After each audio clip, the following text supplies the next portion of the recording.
a virus is very, very, very small.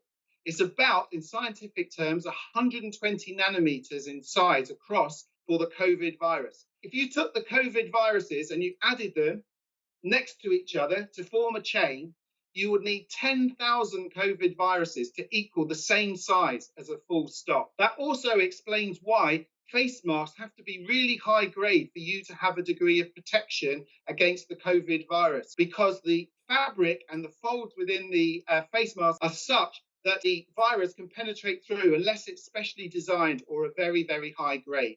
And a virus really is comprised of two pieces of chemistry. It has at its core a length of molecules which are all linked together, around about 30,000 of them, and that gives the genetic information from the virus, and it's all mangled up. And the second part of the virus is its outer coating, and that outer coating is really essentially just a layer of grease.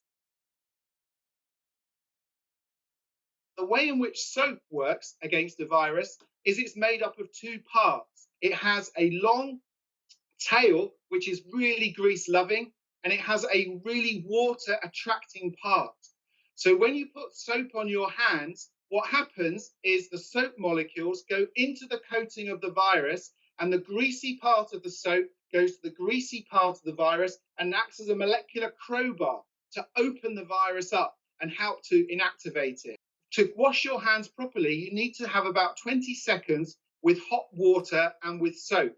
The reason for that is that the temperature increases the rate in which the soap works. By rubbing your hands together quite thoroughly and by cleaning each part, you make sure the soap molecules get into all the folds of your skin.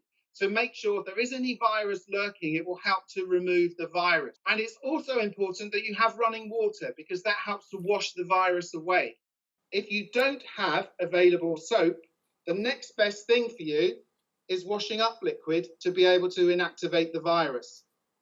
The washing up liquid contains very, very similar molecules to what you have in soap. It consists of this long tail, which can help, of waxy molecules, which can help to break open the virus. If you run out of soap, you can fill your soap dispenser up with about 1/3 to 1/4 of washing up liquid, fill it with water, shake it, and then you can use it. And that will be very effective in pretty much the same way as what you have in normal soap, but it could dry your hands out a little more. Now, after washing up liquid, the next best would be to use your hand sanitizers. Your hand sanitizers contain alcohol, and alcohol has very similar properties to soap molecules. It has a water-loving end, and it also has a tiny little molecular crowbar, a greasy end, which can go into the virus coating and help to split the coating apart. But it tends not to be quite as effective at soap as this, and also you need to have quite a high concentration of alcohol, typically 70% or more. If you're looking at a surface and you're looking to clean your surfaces at home, the gold standard for inactivating the virus is just household bleach. Household bleach contains two components which can really help to disable the virus. Those two components are something called a surfactant, and the surfactant acts in pretty much the same way as the soap molecules do and help to break apart this greasy layer. But also, and this is the key ingredient, a Superman molecule, if you like, is a molecule called sodium hypochlorite. Now, sodium hypochlorite in water can produce chlorine. Think swimming pools. That chlorine can actually get in and interfere with the genetic code of the virus. It can react at a chemical level to help split it apart and inactivate it, or to change some of the chemistry of the virus, which really just kills the virus.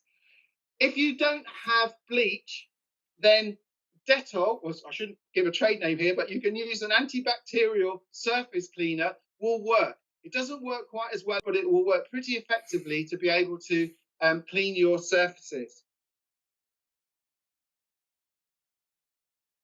Now, the information that the government has given people about this virus is that we're doing something called social distancing. And that is where you have a 2-meter gap between you and other people.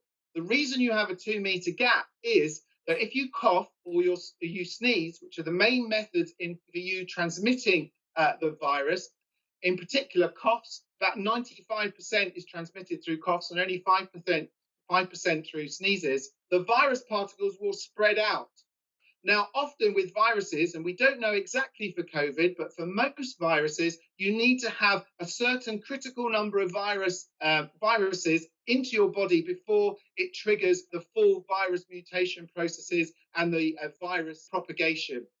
And so by keeping your distance, if someone does cough, the distance that the viruses have to travel is such that they'll be very, very diluted or even disappeared completely at a 2 meter distance, which is why there is this recommendation.